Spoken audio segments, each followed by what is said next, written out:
What is the number one mistake people make in strategic planning? Let me come back to that. But first of all, welcome from Stockholm, Sweden, where I'll be keynoting the Nordic Software Summit tomorrow in front of 1,700 attendees. The focus, what does it take to go global?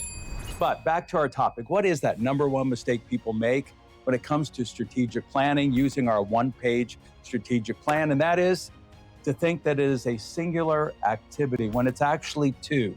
And that's the misnomer, I think, with strategic planning. There is the strategic thinking piece of strategic planning, and then there's the execution planning piece of strategic planning. And that requires two distinct and separate teams and activities. So first of all, strategic thinking, you've heard me talk about that is number one job of the CEO. They are responsible for leading that piece, and that requires what we talked about before, the importance of having a council, maybe a topic for a future Verne's Riff. And that is a time every week with a small group, not the entire executive team, where you've got some talk time, because you can't be working on strategy once a quarter or once a year. It's got to be something that you're thinking and doing every week. It's a meeting that leaders like Mark Zuckerberg have every single week.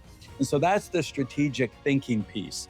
The execution planning piece is why your second job as a CEO is to get the right leadership team. Their job then is to figure out how are we going to execute on the strategy that you have set. Now, what does that mean in a practical sense?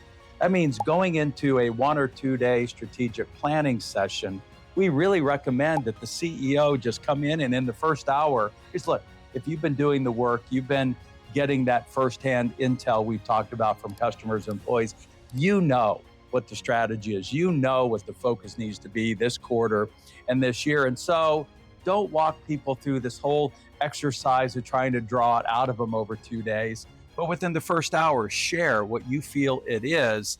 Let the team react. But once it's settled, often we encourage the CEO to leave and allow the rest of the team to take the balance of the 2 days to figure out what it is we're going to do to execute, or how we're going to execute on this plan. Think about it another way. It was kind of Steve Jobs who really drove the creation of the iPhone. And then it's Tim Cook and the rest of the team that has to figure out how are we going to get 10 million of those phones where they need to be on a Monday on the release. And so more about this later, but there are two distinct and separate activities: the strategic thinking piece led by the CEO and the execution planning piece often led by the COO, what we call the strategist and the orchestrator. I am Verne Harnish, author of Start to Scale, Keep Scaling.